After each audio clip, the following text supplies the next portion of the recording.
참 예수님. 비 오는 날 인천에서 달려왔습니다. 김현우 바울로스입니다. 만나서 반갑습니다.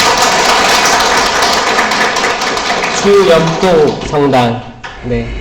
너무 환영해 주셔서 감사드리고, 작은 기도회라고 해서 왔는데 너무 앞으로 크게 될 것 같아가지고 또 하느님께 감사드리고, 여러분들이 가지고 있는 그 영성 있잖아요. 열심히 기도하고자 하고, 또 기도회선에도 묵주기도 바치고, 이게 사실 성모 신심하고 성령 신심은 뗄래야 뗄 수가 없다. 성령 쇄신까지 하면 마리아를 더 깊게 이해하게 된다. 그리고 우리는 성체 신심회로 완전히 들어가게 된다. 이게 제가 체험한 거예요. 그래서 성령 쇄신이 그 무엇보다 중요하다를 계속 여기저기 알리고 있는 신부입니다. 젊은 신부님이 어떻게 그런 걸 다 체험했어요 하시는 분도 있겠지만, 얼굴만 젊게 보이고 다 늙었어요. 사실 제가 한국에서는 지금 3년째 사목을 하고 있고, 해외에서 더 오래 있었죠. 더 오래 있었고, 많은 경험들을 또 하느님께서 허락해 주셔가지고 하게 되었습니다. 모든 거 하느님께 감사드리면서 살아오고 있고, 지금 하루하루 놀라운 일들이 벌어지고 있어가지고 이 모든 것들 하느님께 감사드리면서 살고 있어요. 제 앞길 한 치 앞도 내다볼 수가 없습니다. 내다볼 수가 없고, 그분께서 조금씩 보여주는 것들 하나하나 잡아가면서 가고 있어요. 사실 우리들의 미래는 안개가 낀 것처럼 안 보입니다. 어떻게 우리가 확답할 수 있겠어요? 하루, 내일의 일을 확답할 수 있으며 한 달, 1년 뒤의 일을 어떻게 확답할 수 있겠습니까? 그냥 주어지는 대로 하루하루 살다 보면 이게 완성되어 가는 건데, 사실 우리는 아직 다가오지 않은 미래 때문에 모든 에너지를 다 쏟고, 사실 지금 살아갈 힘이 없을 수도 있겠다. 이거 알려야겠다. 우리가 살려면 이거 알려야겠다라는 생각을 많이 하고 있어요. 근데 많은 분들이 동의를 해주시는 거예요. 이런 체험들이 있으신 거야. 너무너무 행복합니다. 저는 감사하고, 나 혼자가 아니고 공감해 주시는 분들이 많다라는 생각을 해서 감사드립니다. 오늘 성모님상, 예수님상, 십자가가 있는데, 뒤에서 같이 묵주기도 하면서 주엽동 성당, 성령 쇄신, 그리고 모든 신자분들을 위해서 기도했어요. 모두 건강하시고, 이번 대림 성탄식이 잘 보내시고, 또 한 해 잘 마무리하시고, 새해 복도 많이 받으시고요. 그렇죠? 그 모든 것보다 하느님이 주시는 모든 은사들 많이 받으시기 바랍니다. 저희 기도로 시작하겠습니다. 성부와 성자와 성령의 이름으로 아멘. 주님 감사합니다. 사랑이 많으신 주님, 아빠 아버지 사랑합니다. 흠숭 올려드립니다. 그 무엇보다, 그 누구보다 높은 흠숭 받으실 분, 오직 한 분, 삼위일체이신 당신이십니다. 하느님, 예수님, 성령님, 삼위일체이신 당신만을 저희가 흠숭합니다. 세상의 그 모든 유혹으로부터 이겨낼 수 있는 힘은 오로지 당신께로부터 나오며 당신만이 영원하십니다. 그 모든 것들 지나갈 것임을 알고 있습니다. 우리가 가지고 있는 모든 불안과 걱정과 근심, 모든 것들 지나갈 것이라고 믿습니다. 오직 당신만이 영원하십니다. 당신만이 영원하시기 때문에 우리는 그 영원을 맛볼 수 있습니다. 당신께서 주신 성체 성사로 우리는 그 영원하심을 맛볼 수 있습니다. 이 시기 저희가 각자 마리아가 되도록 허락하여 주시옵소서. 저희가 당신을 태중에 모시게 하여 주시옵소서. 그 강렬한 열망으로 모시게 하여 주시옵소서. 저희가 낮추어 작은 마구간의 구유가 되도록 하겠습니다. 저희에게 오시옵소서. 주님 도와주시옵소서. 미천한 저희를 굽어 살펴주시옵소서. 미천한 저희를 굽어 살펴주시옵소서. 미천한 저희 가정을 굽어 살펴주시옵소서. 저희 자녀들을 굽어 살펴주시옵소서. 병환으로 고통받는 저희 부모님들을 굽어 살펴주시옵소서.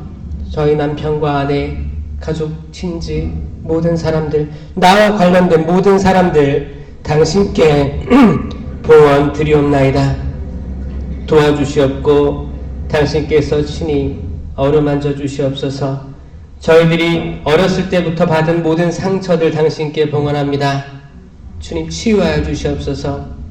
치유가 안 될 것만 같았던 그 모든 과거의 것들 당신께 봉헌하오니 당신께서 허락하여 주시옵소서. 당신께서 원하시는 그때의 치유를 일으켜 주시옵소서. 당장 치유시켜달라고 하지 않겠습니다. 주님, 하지만 당신의 때를 믿습니다. 당신의 때 그 모든 것들이 회복되게 하여 주시옵소서. 창조 때의 그 아름다웠던 그 참 좋았던 모습으로 돌아갈 수 있게 하여 주시옵소서. 모든 일에는 때가 있다고 했습니다. 주님, 그 때를 기다립니다. 그 때를 기다립니다. 저에게 인내의 은사를 허락하여 주시옵소서. 저희가 참고 기다릴 수 있는 인내의 은사를 허락하여 주시옵소서. 세상은 저희에게 빨리빨리 이동하라고, 빨리빨리 가라고, 빨리빨리 뭐를 잡으라고 재촉합니다. 하지만 당신 안의 평화는 저희에게 인내를 가르칩니다. 그 모든 것이 확정되지 않았던 마리아가 천사의 알림을 듣고 받아들였습니다. 원하지 않은 것들인데 받아들일 수 있었습니다.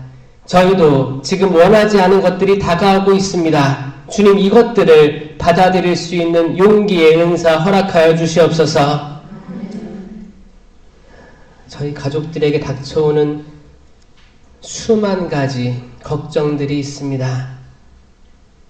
자녀만 보면 떠오르는 안 좋은 불안감들이 있습니다. 어떻게 해야 되나? 어떻게 해야 되나? 주님, 저희가 당신만을 신뢰하면서 당신께 모두 의탁하고 저희는 기쁘게 당신만을 바라보며 찬송드리고 경배드리고 성경을 읽을 수 있는 지혜 주시옵소서. 이 모든 것들 지나감을 믿게 하여 주시옵소서. 영원하신 당신 이름 주 예수 그리스도의 이름으로 비나이다. 아멘. 성부와 성자와 성령의 이름으로 아멘. 참여주님, 다들 이 근처에 사시는 거예요? 네. 또 멀리서 오신 분들도 있어요? 다른 분당에서 왔다 있어요? 있어요? 어디서 왔어요? 인천에서 왔어요? 저 따라왔어요? 또 잠깐 기도하고 눈 떠보니까 더 또 많은 분들이 또 앉아 계시네요. 그래서 더 사람들이 늘어난 것 같아서 하느님께 영광 드립니다. 오늘 저는 선물, 예수님께 드렸던 선물 황금과 유향과 몰약에 대해서 말씀드리고 싶어요. 사실 이게 그 성탄절 그 다음 주가 주님 공연대축일이잖아요. 그때 동방박사들 온 걸 기억하잖아요. 근데 사실 이 대림시기 때 동방박사 기억해야 되거든요. 이 대림시기 때 동방박사들은 뭐 했냐? 열심히 성경을 읽고 연구하고 있었어요. 연구하고 있었어요. 그 별이 뜰 거다, 별이 있을 거다, 비추일 거다, 그 바라보고 있었다는 거예요. 그러니까 별이 이제 뜨잖아요. 앞으로 뜰 거 아니에요. 지금 공부하고 있던 때예요. 정말 이 예언에, 성경의 예언이 성취되는가를 계속 고민했던 이들이에요. 고민했던 이들에게 주님 공연, 공적인 드러냄이 가능하다는 거예요. 사실 성탄절 그때 잘 보면 성가정, 그리고 뭐예요? 그때 자연과 더불어 양떼들을 보살피던 목동들, 그리고 이제 그거를 계속 공부해왔던, 열심히 살아왔던 박사들, 멀리서 여정을 해온 그들에게만 공연이 됐다는 거죠. 이건 뭐예요? 이게 넓은 길이에요? 좁은 길이에요? 좁은 길입니다. 좁은 길이에요. 세상은 많은 데코레이션들로 아름답게 세상을 꾸미고, 뭐 카페나 어디 백화점 가면 캐롤도 울려 퍼지고, TV를 틀어보면 뭐 성탄절 근처에 뭐 나홀로 집에나 뭐 하여튼 뭐 이렇게 재밌는 것들, 세상 것들 많이 나오죠? 많이 나오는데 사실 성탄절에 대해서 깊이 이해하는 신앙인이 사실 부족하다라고 저는 생각을 합니다. 성탄절이 마냥 기쁘고 사순시기가 뭐 성주간이 마냥 슬프고 이게 이렇게만 이해가 된다면 사실 굉장히 편협적으로 사고하고 있고, 사실 우리 매일매일이 전례력의 함축이에요. 사실 연중식이 34주간 있고, 그리스도왕 대축일 있고, 그 다음에 대림식이 있고, 성탄 시기가 있고, 또 연중식이 돌아오고, 사순시기, 부활시기. 이때만 그 신비를 기억한다면 사실 이거 전 세계적으로 일치된 전례이기 때문에 따라가는 거지, 사실 우리 매일매일이 이 모든 전례력이 다 들어있는 거거든요. 사실 우리가 바치는 매일 미사 때 이 미사 안에서 다 들어가 있는 거예요, 사실. 그렇죠? 미사를 보면 처음에 제대 촛불을 켜잖아요. 복사들이 이쪽 한번 켜고 이쪽 한번 켭니다. 뭐 초가 하나일 때도, 한 쌍일 때도, 두 쌍일 때, 세 쌍일 때도 이렇게 왔다 갔다 키면서 하는 게 아니고 이쪽 쭉 켜고 이쪽 쭉 켜요. 이게 무슨 의미예요? 문을 연다는 의미예요. 문을 연다는 의미고, 이 빛이 켜지잖아요. 그러면 천지 창조가 시작되는 겁니다. 창세기 1장이 시작되는 거예요. 그러니까 이 모든 미사 전례는, 각 전례는 성경을 쫙 넘기는 것처럼 모든 구약부터 신약까지, 창세기부터 모세, 거기 요한묵시록까지 쭉 날아가는 거예요. 다 쫙 펼쳐지는 거예요. 어마어마한 걸 미사 때 우리가 경험하고 있는데 잘 인지를 못하는 거예요. 그리고 선지성도 시작했어요. 그리고 이제 우리는 일독서가 있죠. 본기도 끝나고 일독서가 있습니다. 일독서는 무조건 구약에서 발췌되죠. 이제 구약으로 넘어가는 거예요. 그 다음에 구약 끝나면 화답송이 있었어요. 화답송은 시편에서 많이 나옵니다. 이건 다윗의 시편이잖아요. 벌써 이제 11기로 넘어가는 거예요. 11기로 넘어가는 거예요. 시편부터 해서 이제 이독서는 이제 신약에서 들어오지만, 이제 복음 말씀은 항상 거기 마테오, 마르코, 루카, 요한이잖아요. 마테오 복음, 마르코 복음, 루카 복음, 이 순서는 가해, 나해, 다해 순서예요. 지금은 나해죠? 그래서 많은 부분 마르코 복음을 듣게 되는 거예요. 이제 다해가 되면 루카 복음 들을 거예요. 신부님 그러면 요한 복음은요? 요한 복음은 그때 들어가는데 특히 나해 때 많이 등장합니다. 왜냐? 마르코 복음이 짧잖아요. 그러니까 전례를 1년을 다 해야 되니까 많은 부분 요한 복음이 등장하게 되는 거예요. 그게 가해, 나해, 다해예요. 그렇게 한 다음에 이제 봉헌 들어가고, 그 다음에 성찬의 전례 들어가잖아요. 이 성찬의 전례 들어갈 때는 성주간의 핵심입니다. 요약이에요. 성주간. 어떻게 해요? 거룩하시도다 할 때 이거는 옷가지들 그리고 종려나무가지를 흔들면서 호산나 이걸 기억하는 거예요. 주님 순환 성지 주일이 그때 떠오르는 거예요. 그게 뭐예요? 매일 이게 전례력의 함축이 반복된다. 그리고 이제 예수님께서 발 닦아주시고 마지막 성찬례를 하잖아요. 최후의 만찬. 이게 주님 만찬 성목요일이잖아요. 그리고 성금요일 내심 돌아가시죠?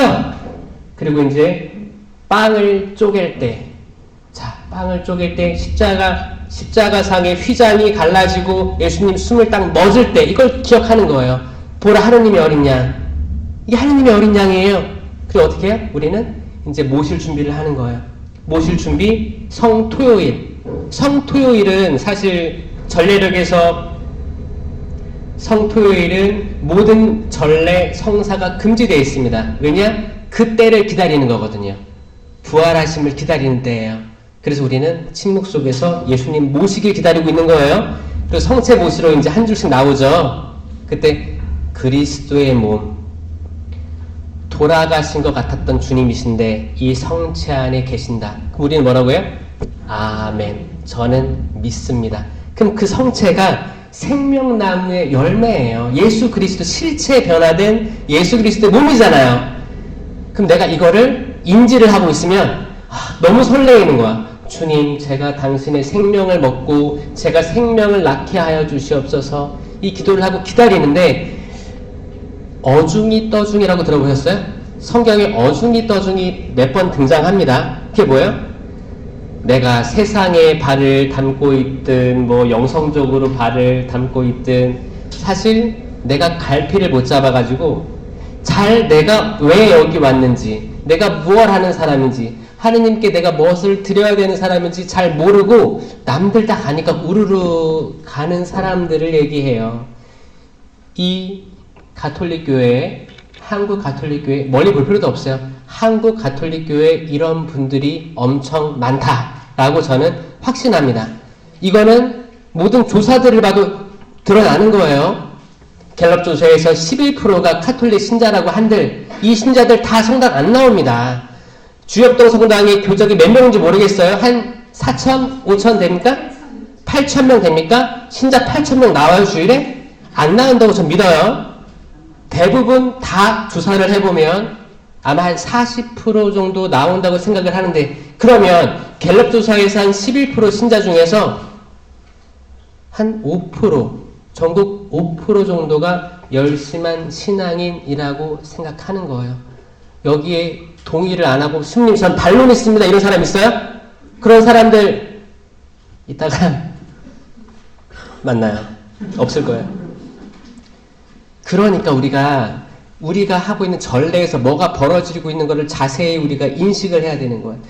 성체 모시로 나오는 사람들 표정을 보고 눈을 보면 전 알아요. 이 사람이 성체 신심이 있다 없다 알게 되더라고요. 자연스러워요. 그리고 이 사람은 성체 모시고 바삐 뭘 해야 될 사람들도 다 눈에 들어옵니다.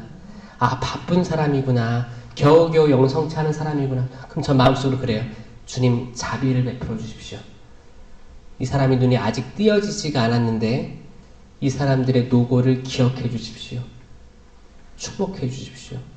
과연 이분들은 어떤 마음으로 성당에 나올까요? 그리고 성당 나왔다 가서 어떤 삶들을 살아가게 될까요? 저는 모르지만 당신께서 아시니 헤아려 주십시오라고 기도를 해요.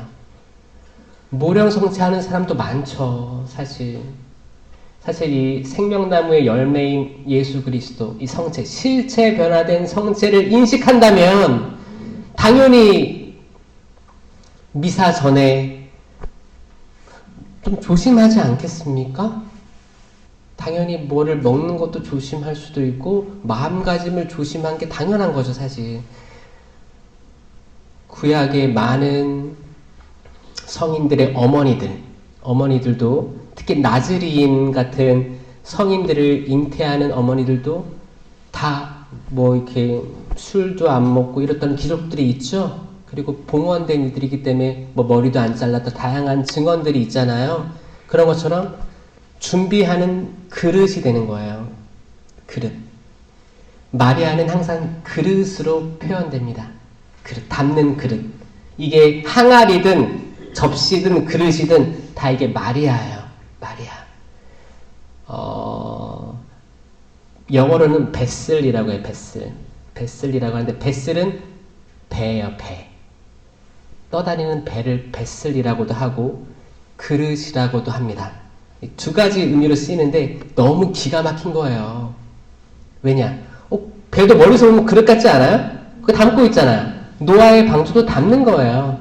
다 마리아의 표상입니다. 미리 예표되어 있는 거예요. 담는 거예요. 구원을 이끌어가는 그릇이에요. 그릇. 그럼 여기에 뭐가 담기느냐? 뭐가 담겨요? 예수님, 삼위일체이신 하느님이 담기시는 거예요. 담기는 거예요. 카나 혼인잔치에서 요한복음 2장에 그 두세 동이 항아리 6개가 있었다. 그리고 술이 떨어졌다. 혼인잔치에. 이거 절망적인 상황이거든요. 기분을 낼 수가 없는 상황이에요. 기분 낼 수 없는 상황 많이 맞닥뜨리죠? 나 기분을 내고 싶은데 뭐 하나만 있으면 기분이 날 것 같은데 이 뭐 하나가 없어. 또 이거를 꼭 기분 낼 것 같은데 이걸 또 하나 빼가는 사람들도 있고 빼가는 자식들도 있습니다. 뭐 하나 부족해가지고 우리 기분 못 낼 때가 있어요. 그때 성모님이 그릇이 되어주시는 거죠. 7번째 그릇이 성모님이에요. 그럼 거기는 물이 포도주로 변화됩니다. 핵심은 우리가 그 부족한 마리아가 되는 길밖에 없어요. 인간이 할 수 있는 최고의 길을 마리아는 보여줬거든요. 사실 삼위일체 하느님은 우리랑 다른 차원의 분이에요. 그러니까 흠숭하잖아요. 흠숭. 인간으로서 마리아만이 삼위일체이신 예수님을 담은 거예요. 마리아의 태가 그분을 담았다. 그럼 우리가 마리아가 된다면 우리도 담을 수 있다. 우리가 그릇이 돼서 성당에 오는 거예요. 그리고 이 그릇에 담길 삼위일체이신 예수님 성체를 받아 모실 준비를 하는 게 미사 준비의 시작입니다, 여러분. 아멘? 아멘. 이렇게 돼야 되지 않겠어요? 근데 내가 뭘 모실지를 모르고 오는 사람들이 이미 마리아가 되지 않은 거예요. 그릇이 되지 않은 상태입니다. 이거를 모령성체라고 하는 거예요. 모령성체가 당시 그냥 얘기하는 미사전 30분 전에 뭘 먹으면 안 돼. 예전에 1시간 전이었어요. 그쵸? 1시간 전이었는데 지금은 영성체 전에 1시간이면 돼. 그래서 미사전 30분. 아니 이게 무슨 말장난이에요? 그게 아니고 시간이 중요한 게 아니고 다 의미 없어요. 우리 마음을 그릇으로 만들 때는 그게 그 시간이 중요합니까? 믿음이 중요해요. 믿음이 중요하고 그 믿음이 바탕된 우리의 마음가짐이 있어야 되는 거죠. 그렇게 해서 옛날에는 많은 분들이 미사전에 일찍 오셔가지고 묵주기도도 하시고 그런 것들도 많았다고 저 보고 듣고 그렇게 했습니다. 현대사회로 갈수록 사람들은 이제 급해지고 마음도 조급해져요. 그래서 미사 때 시부님 강론이 평일에는 몇 분이에요? 평일 미사 때는 시부님 강론 몇 분 하세요? 그 강론을 몇 분 하셔요? 사람 몇 분 말고 시간 몇 분? 신부님들에 따라서 다르신데 15분 하실 때도 있고 10분 할 때도 있고 15분 할 때도 있고 평일 미사인데요? 네. 저는 훌륭하다고 생각해요. 제가 신학교 때 어떤 걸 배웠냐면 설교학 시간인데 신학교에서 그 당시 그러니까 2000년대 초반이었습니다. 어땠냐면 요즘 신자들은 강론이 긴 걸 싫어한다. 그래서 평일미사는 30분에 끝내야 되고 주일미사는 1시간에 끝내야 되기 때문에 평일미사 강론은 5분 종이 한 장, 주일미사는 이렇게 앞뒤로 2장 하든지 1장 반 하든지 10분에 끝내야 30분 1시간이 맞춰질 수 있다라고 저는 배웠거든요. 전 이거 굉장한 실수였다 생각해요. 그래서 신자들은 어떻게 됐어요? 이게 고정관념이 돼가지고 평일미사가 30분이 지나면 시계를 계속 보는 거야. 한숨을 계속 쉬어요. 한숨.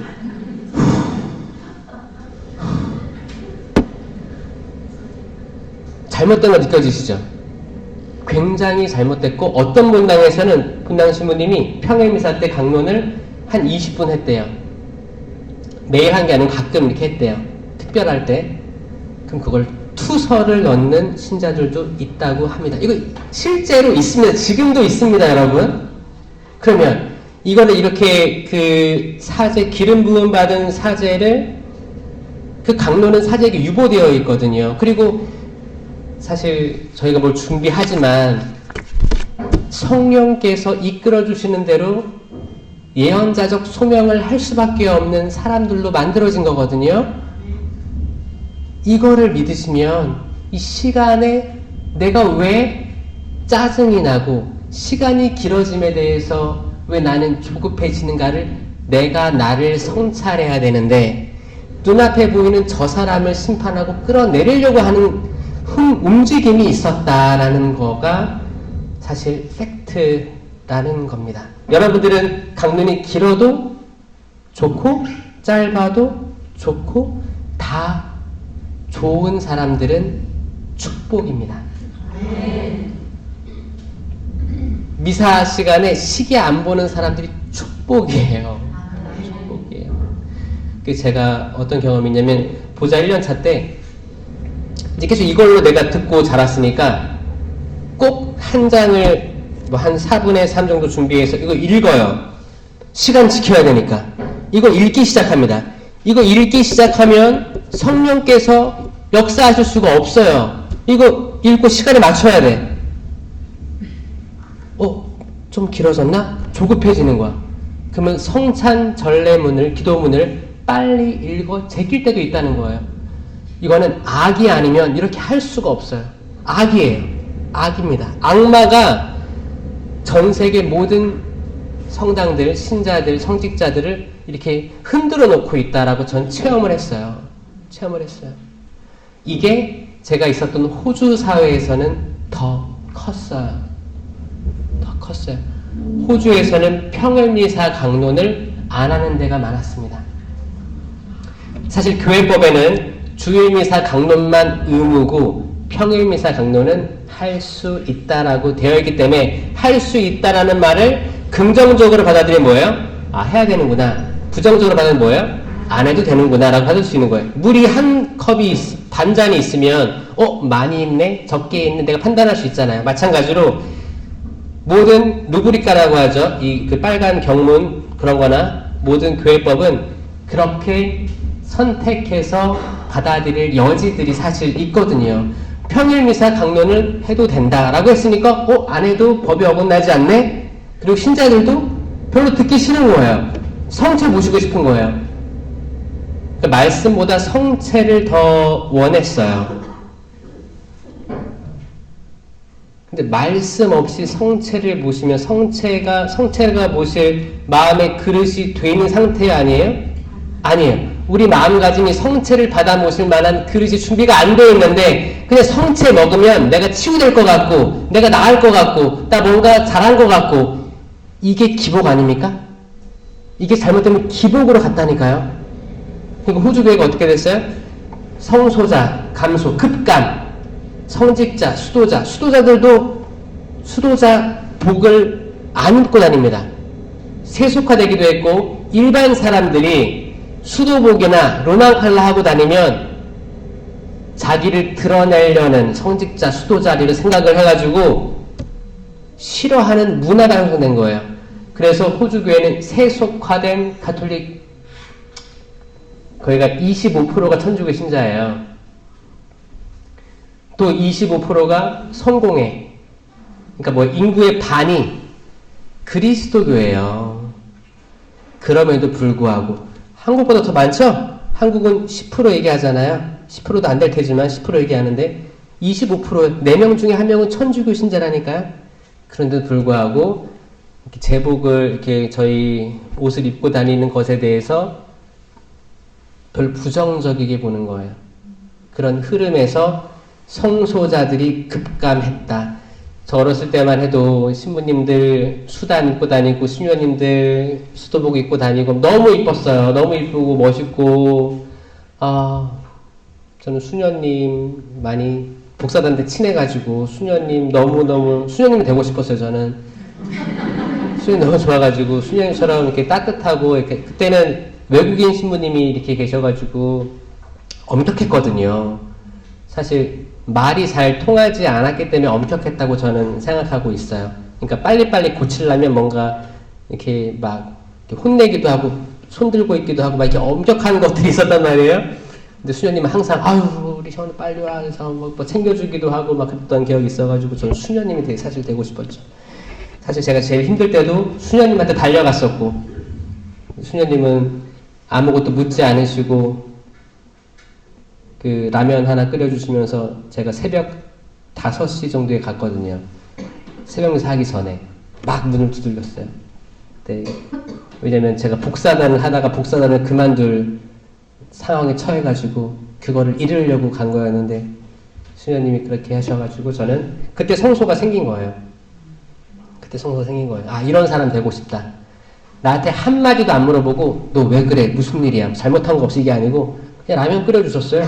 그래서 수녀님의 수녀원에서 라면 먹은 아마 첫 번째 신부가 아닐까 생각을 하는데 그런 사람 있을까 모르겠어요. 그 먹고 전 울면서 먹고 나왔어요. 그때가 제 이제 학창 시절인데 그때 마음을 굳혔죠. 그리고 모든 신자들에게 사랑만 주고, 사실 신자들은 혼나야 될 대상은 아니라고 생각하거든요. 신자들을 혼내는 그 사람은 아마 자기를 혼내고 싶을 거야 라는 전 생각을 하고 있어요.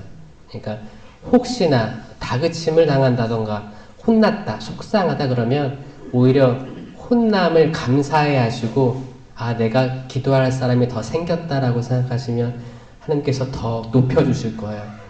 이 사람을 어루만져 주시면서 높여주실 거예요. 근데 혼났다고 해서 이씨 들이받으면 어떻게 돼요? 이씨 뱀 소리가 나기 시작하면서 이제 악이 이 사람을 이렇게 더 부추겨가지고 들이받게 만들 겁니다.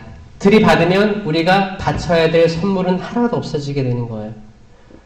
가진 자는 더 많이 가져 넉넉해지고, 가지지 못한 자는 가진 것마저 빼앗기게 될 것입니다. 성찬의 전례가 그렇게 되고 영성체를 모시면서 우리는 부활 시기를 겪게 되는 거예요. 그 부활 시기는 이제 엠마오의 제자들처럼 영성체 모시고 빵을 쪼갤 때 그들의 눈이 열렸다라고 하잖아요. 이건 굉장한 반전이에요. 창세기 때 악마가 그러는 거, 악마가 아담과 하와한테 이거 선악과 먹으면 너의 눈이 열려 선과 악을 알게 될 줄을 아실까봐 그렇게 하신 거라고 하잖아요.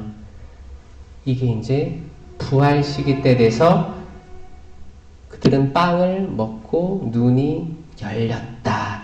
전혀 새로운 인간이 된 겁니다. 새로운 창조가 일어나는 거예요. 딱 엠마오의 제자 2명이잖아요. 이 2명이 둘 다 남자라는 보장이 없습니다. 부부일 거라는 신학적 추정이 있어요. 마찬가지로 아담과 하와, 이 엠마오의 제자. 딱 그때가 떠오르는 장면이에요. 전혀 새로운 창조가 일어난 거예요. 영성체 모시고 눈이 열린 우리들은 나가서 그리스도를 선포할 수 있게 되는 거예요. 이게 파견이에요. 가서 그리스도의 복음을 전합시다. 하느님 감사합니다 하고 나가서 어떻게 해요? 싸워. 하느님 감사합니다. 독서를 퍼부어 자녀들에게, 남편 아내한테, 병상에 계신 부모님한테. 잘하지도 못하면서 때론 독한 생각들을 마음속에 품어요. 그러니까 뭐예요? 송두리째 뺏어가는 거예요. 내가 그릇이 잘 안 돼 있다면. 여러분들의 그릇은 어때요? 우리가 손님 대접을 하면 그릇 좋은 거 꺼내죠? 이빨 깨진 거 다 꺼내와요? 처먹어라 그래요? 제일 좋은 거, 음식에 맞는 걸로 이렇게 하잖아요. 그러면 성당에 올 때 우리가 준비해야 될 우리 그릇은 어때야 된다? 아주 좋은, 거기에 맞는 그릇을 준비해서 예수님 모셔야 된다. 그게 우리가 마리아가 되는 거예요. 그 성모신심의 잘못된 부분은 뭐냐면, 성모신심은 때론 우리는 마리아와 차원이 틀리고, 우리가 마리아와 차원이 틀리고 우리 마리아가 될 수 없다라는 그 믿음은 저는 악에서 온다고 생각합니다. 성모님 발현하죠. 그게 뭐예요? 발현하는 게 뭐예요? 항상 아드님께로 초대하는 거예요. 아드님께 초대하는 거예요. 때론 우리가 마리아한테 예수님보다 더한 흠숭을 드리는 것 같이 보이는 행위들을 합니다. 이게 개신교한테는 타겟이에요. 잘못된 겁니다. 잘못된 거예요. 마리아 인간이에요. 인간이에요. 신부님, 마리아가 인간이라도 하늘로 올라갔잖아요. 그러면 진짜 최고로 존중해드려야 되는 거 아니에요? 천만에요. 에녹도 올라갔어요. 엘리야도 올라갔습니다. 그럼 그들한테 다 마리아처럼 흠숭할 거예요? 막 이렇게 흠숭이 아니고 공경 지례를 바칠 거예요? 우리는 교회에서는 마리아한테 공경 지례 바치라고 하는데 때론 신자들이 흠숭 지례처럼 느껴지는 행위를 하니까 개신교에서 그렇게 난리치는 거라고 생각합니다. 그렇지 않아요. 마리아 인간입니다. 우리가 본받아야 될 인간이고 우리도 마리아처럼 될 수가 있습니다. 그렇게 돼야지만 예수님을 모실 수가 있는 거예요. 이거 이해되세요? 우리 너무 겸손해가지고 때론 마리아님 도와주세요. 이 기도가 잘못된 거 아시겠어요? 그렇죠? 저희 죽을 때 저희를 위해 빌어주셔서는 좋죠. 그런데 왜 내가 마리아처럼 못 돼요? 이 시대에 마리아가 있어야지만 지금 이 시대에도 예수님을 품에 안을 수 있습니다. 아멘. 우리 대림 때, 성탄 때 구세주 빨리 오사 하잖아요. 어디로 와? 어디로 가요? 한국은 경유해서 지나가요? 전 세계적으로 와야 될 거 아니에요? 어디로 우선적으로 올 것 같아요? 우리 각자한테 오는 거, 각자한테 와서 그게 나의 성탄절이죠. 언제까지 남의 성탄절을 축하할 거예요? 매년 25일이 되면 구유해놓고 성탄절 하죠? 2000년 전에 탄생하심을 축하드립니다. 그게 아니고 항상 나한테 오시는 예수님은 등한시하면서 1년에 한 번 판공한다고 하고 어떻게 해요? 판공도 제대로 안 해요. 판공을 제대로 하냐?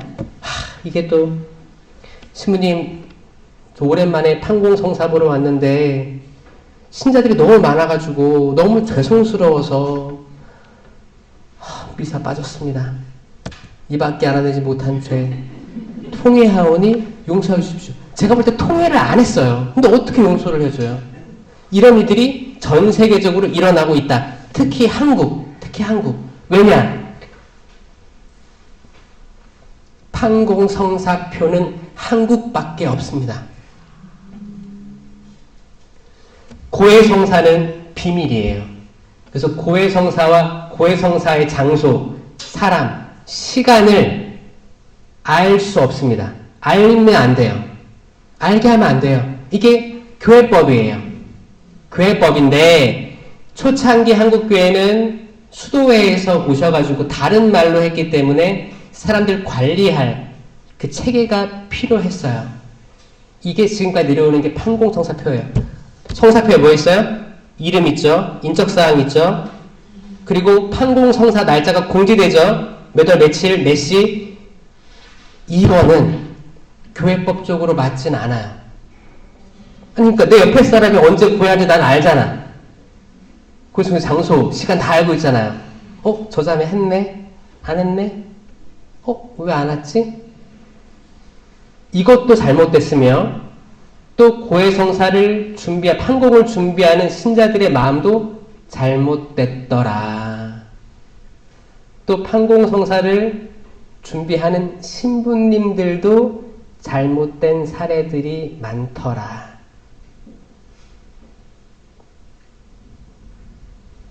지금은 안 하겠지만 과거에는 신부님들 그 판공성사 한 번, 두 번, 세 번 하면 중간중간에 사제관 들어가서 고수톱을 쳤어요. 지금은 안 할 거예요. 옛날에. 너무 많은 나쁜 얘기 들어가지고 고수 핀다는 거야. 잊어버리려고. 그것도 이해는 되죠. 16일에 모였으니까. 그러니까 어차피 거기 들어가면 계속 안 좋은 얘기 듣고 잠깐 쉬었다가 또 해야 되니까 이제 우리끼리 차 한잔 마시면서 할 수 있다고 생각해요. 지금은 안 합니다.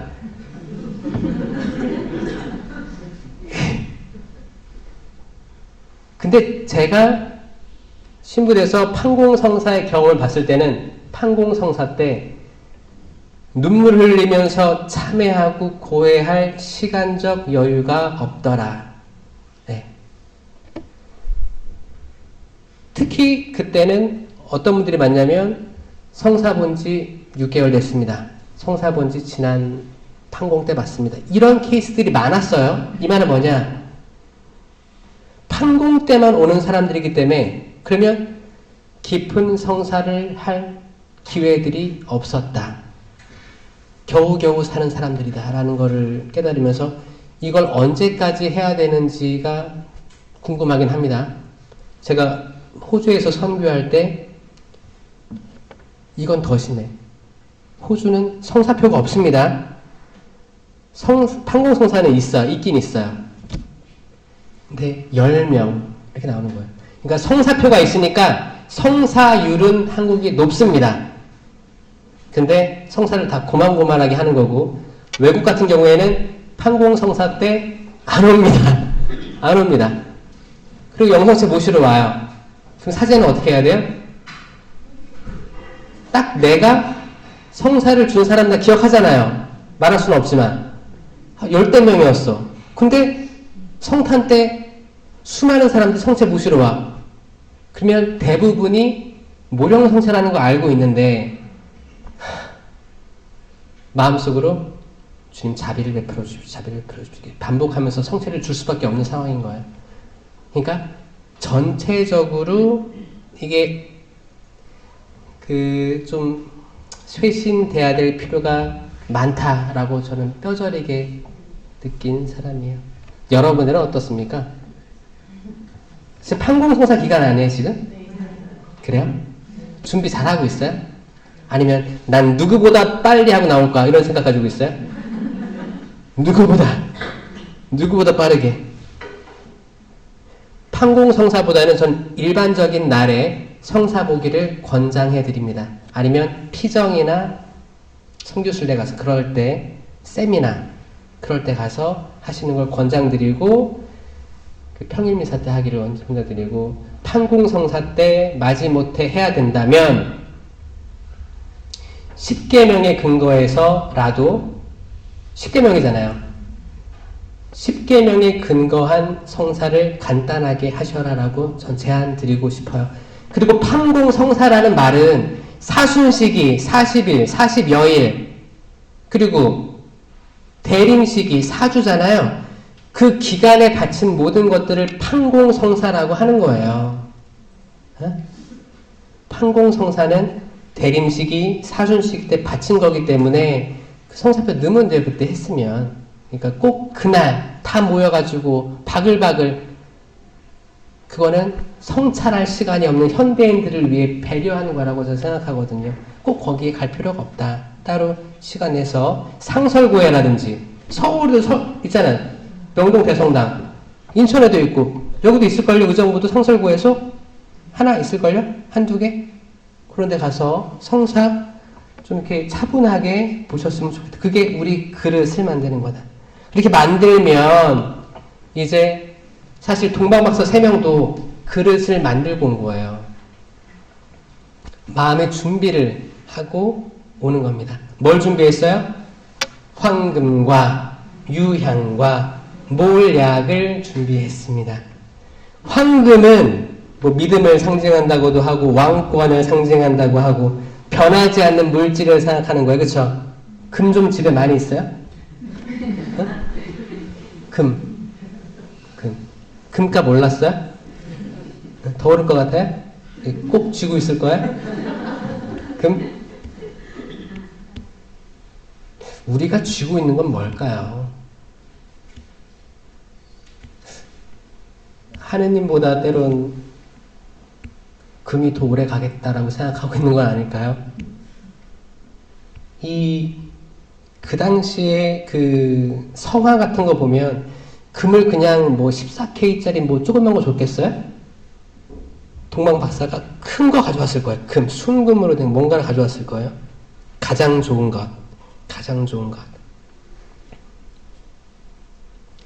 집회서 8장 2절에 이런 말씀이 있습니다. 부자와 다투지 마라. 그가 너를 짓누를까 두렵다. 황금이 많은 이들을 파멸시키고 임금들의 마음을 현혹시켰기 때문이다 라고 되어 있습니다. 황금이 가지고 있는 이 취약점이 있는 거예요. 취약점. 이거 감안하시고, 지금은 단순히 황금만이 아니겠죠.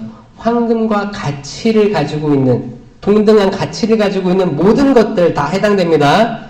뭐 부동산이라든지 통장 잔고라든지 모든 내가 가진 것들, 내가 가진 모든 것들이 있는데 나는 이거를 예수님을 담을 그릇에다가 준비를 하는가? 그냥 봉헌할 때, 예물 봉헌할 때, 헌금 시간이네 주일에? 주머니에서 지갑에서 보이는 거 이렇게 항상 해오던 대로 바치는 게 과연 예물인가? 진짜 예물 맞나? 이런 생각 혹시 들 때 있지 않아요? 형식적인 건가? 아, 교회가 운영돼야 되니까 좀 낼까? 아니요, 이거 잘못된 것 같아요. 그래서 어렸을 때 제가 본 부모님은 항상 이렇게 월급 그럴 때 항상 어느 정도를 이미 떼서 성모님 상에 봉헌해 놨어요. 거기서 챙겨가는 거예요. 지금 카톨릭이 11조가 행해지지 않다고 해서 11조가 존중받지 않아야 되는 건 아닙니다. 아멘? 11조를 하시는 분들은 축복이에요. 성경을 존중한다는 그 마음이거든요. 구약의 모든 이야기들은 11조였어요. 전쟁을 해도. 그때는 11조도 아니죠. 완전 봉헌물이라고 해서 다 바쳤어요. 다 바쳤어요. 그리고 이제 뭐 최소한의 그걸로 11조를 따로 떼어놔서 봉헌하는 거죠. 그때 기억날 때마다 얼마큼이 한 게 아니고 떼어놓는다는 말은 너무너무 준비된 말 아니겠습니까? 사실 많은 분들이 다양한 곳에 기부들을 하고 있기 때문에 이 기부들 다 모으면 아마 11조가 될 분들도 있을 수도 있어요. 너무 훌륭하게 하고 계시다라고 전 생각을 해요. 그리고 교무금도 포함되어 있는 거예요. 이 모든 것들 하느님께 드리는 거에 대해서 내가 가진 소유한 것들에 감사하면서 네, 그 마음이 얼마나 이쁠까.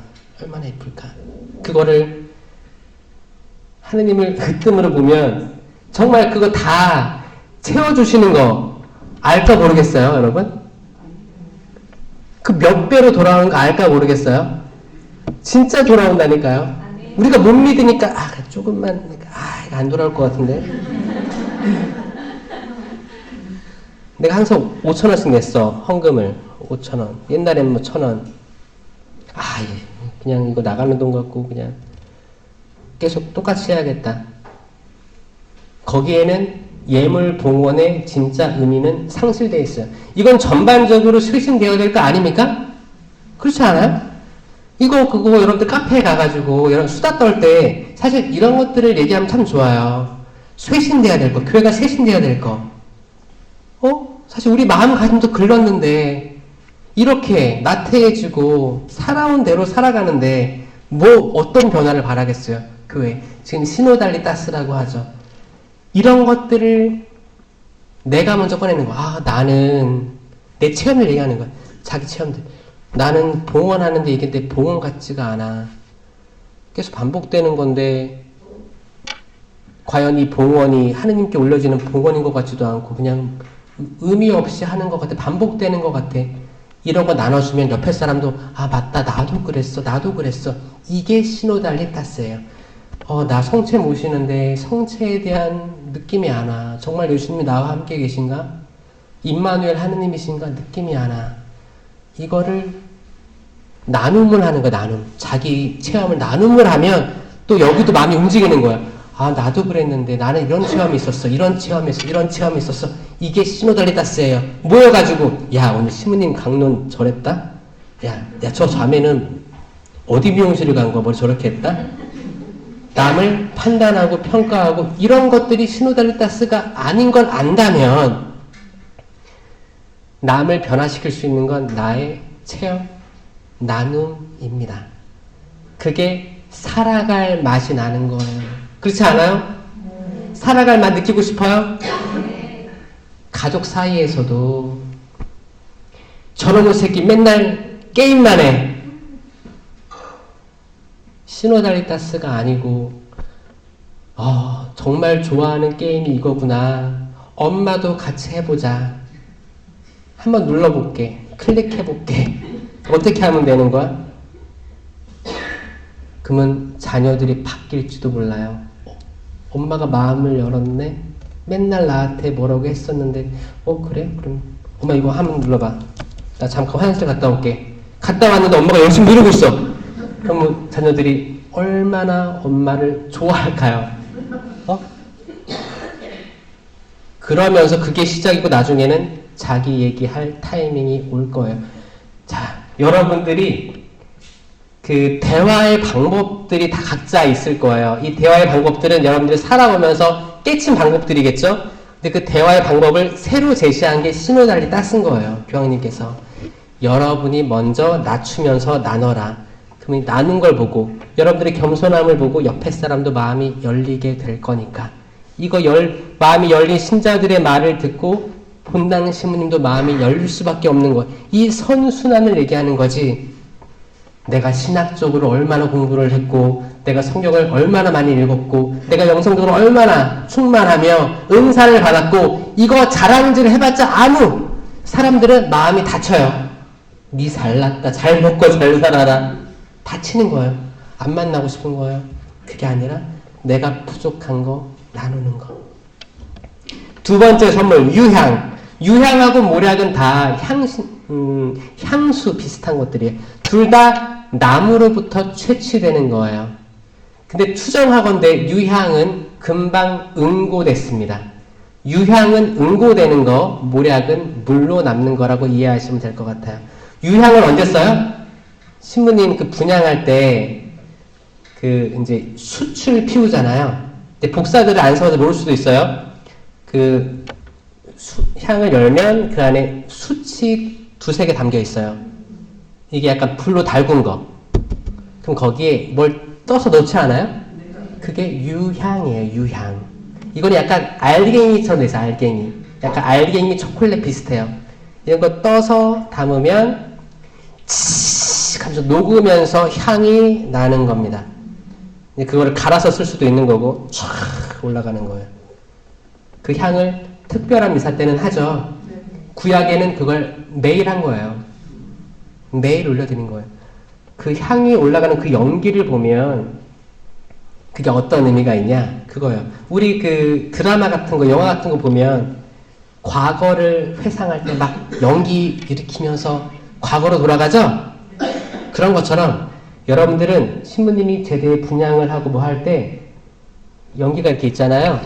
이게 하느님의 현존이거든요. 그러면서 이게 2000년 전 그때로 돌아가신다고 보면 되는 거예요. 그러니까 뭐예요? 2000년 그때 그 전에 그 모든 예수님의 공생활부터 모든 것들 성경의 역사 아니면 구약으로 들어갈 수도 있는 거예요. 그때가 지금 재현되고 있는 거예요. 지금 나는 예수님과 함께 있게 되는 거예요. 성체현시 그럴 때 지금 나는 그 감정이입이 돼야지. 아니면 야 멋있네 팔짱 끼고 앉아가지고 더 해봐 더 뿌려봐 이게 아니고 정말 내가 거기에 몰입돼야 되는 거예요. 몰입. 그게 현존 하느님입니다. 그 유향. 사막에서는 물이 귀했죠. 물이 귀했기 때문에 잘 못 씻었습니다. 못 씻어서 향수가 발달했던 거예요. 그 근동 지방에. 그래서 모략과 유향은 발달했습니다. 우리도 마찬가지로 우리가 가지고 있는 모든 것들을 태워서 연기를 또 낼 수 있어야 될 거예요. 이건 그리스도의 향기예요. 사실 얘기하면 그리스도의 향기. 우리를 태워서 그리스도의 향기가 났을 때 하느님 믿지 않는 사람들이 뭐 좋은 냄새 나는데? 사람 사는 냄새 나는데?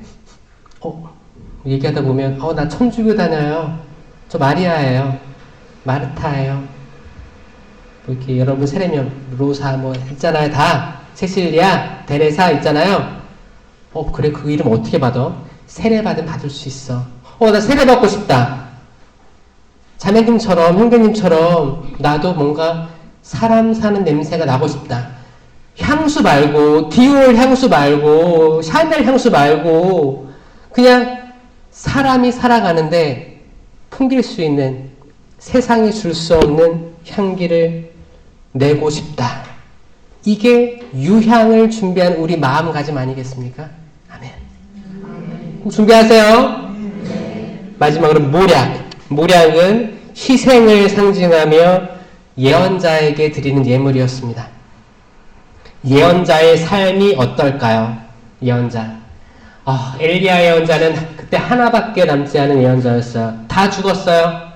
근데 혼자 남았는데 이제 아합 왕과 이제벨 황후 그리고 바알의 450 예언자와 선지자들 수많은 사람들과 자기가 싸워야 되는 그 두려움이 있는 거예요. 그게 엘리야와 그들의 싸움 아시죠? 얼마나 두려웠을까.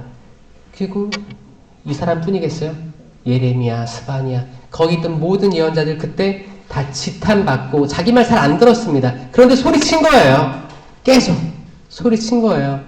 세례자 요한이 마지막 예언자라고 하죠. 광야에서 외치는 소리예요. 그게 광야에서 외치는 소리. 사람들 안 들을 겁니다. 여기서도 제 말 안 들을 수도 있어요. 하지만 외치고 다니는 거예요. 외치고 다니고 인터넷에 올리는 거예요. 외치는 거예요. 누군가는 변화되는 삶이 있으면 하나님께 감사드리는 거죠. 그게 아니어도 좋아요. 그게 외치는 이의 소리입니다. 외치는 이의 소리. 예언자의 삶은 쓸 거예요. 달지만은 않을 겁니다. 배고플 거고 쓸 겁니다. 시련과 고통도 있고 질투도 받습니다. 고통의 잔을 마셔야 됩니다. 금욕을 실천해야 되고 극복해야 되고, 특히 모략은 시신에 바르는 향수였던 거예요. 시신이 부패되면 냄새가 날 거 아니에요. 이거를 덮는 더 진한 향수였어요. 니코데모도 모략과 침향을 섞은 것을 100리트라쯤 가지고 왔다. 요한복음 19장 39절입니다.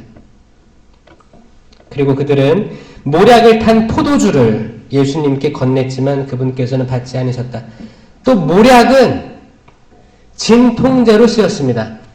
그러니까 여러분들 이렇게 발 마사지 받으러 가거나 그러면 아로마 오일 하면서 이렇게 향기도 나기도 하고, 사실 그 향이 우리의 고통을 잠재워주기도 하고 우리 기분을 차분하게 해주는 역할을 하시는 거 알죠? 그러니까 그 모략의 향이 고통도 감소시켜주고 마취의 역할도 있었다. 이 고통을 마취해서 다 느끼지 못하게 할 것인가? 아니요, 예수님은 다 받아들이셨다라는 의미로 보시면 되겠습니다. 이 모략, 황금과 유향과 모략의 이 동방 박사들의 선택과 이 선물을 가지고 오면 굉장히 의미 있다 봐야겠죠?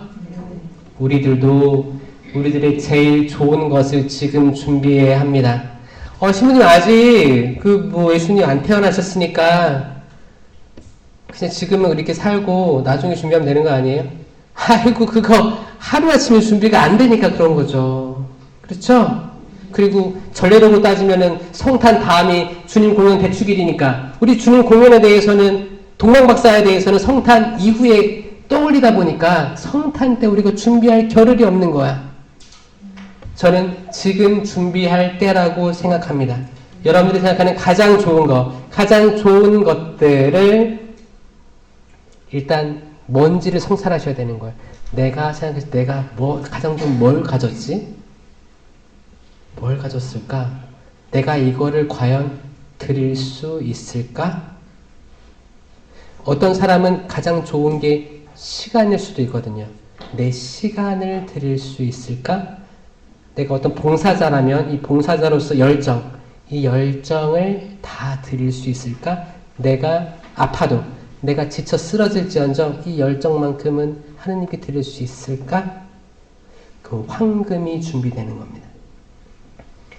내가 나를 불태워서 향기를 낼 수 있을까? 나로 인해서 다른 사람들이 천주교에 대해서 매력을 느낄 수 있을까? 나로 인해서 성령기도회가 다른 사람들로부터 매력을 느낄 수 있을까?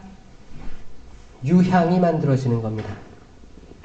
나로 인해서 다른 사람들이 위안과 평화와 안식과 어떤 고통의 감내를 좀 얻어들일 수 있을까?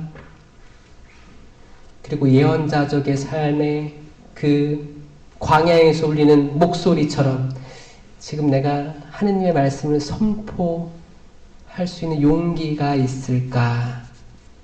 그래, 지금이 때다. 용기 내서 뭔가 해보자. 요즘 인터넷, 페이스북, 인스타그램, 유튜브, 다양한 SNS, 젊은이들 여기에 많은데 나도 예수님의 말씀을 매일매일 올려볼까? 어떻게라도 해볼까? 카톡으로 전송해볼까? 이런 것들 지금의 예언자적 삶이라고 생각해요. 이거 쉽지 않습니다. 귀찮거든요. 귀찮기도 하고 쑥스럽기도 하고 내가 굳이 좀 이런 생각이 들 때가 있어요. 그러면 하는 사람들 응원해 주는 것도 도와주는 거예요. 하는 사람들 있죠? 많진 않지만 있습니다. 있습니다. 이 사람들 이거 재밌어서 하는 거 아닐 거예요. 사명감으로 하는 사람 많을 거라고 생각해요.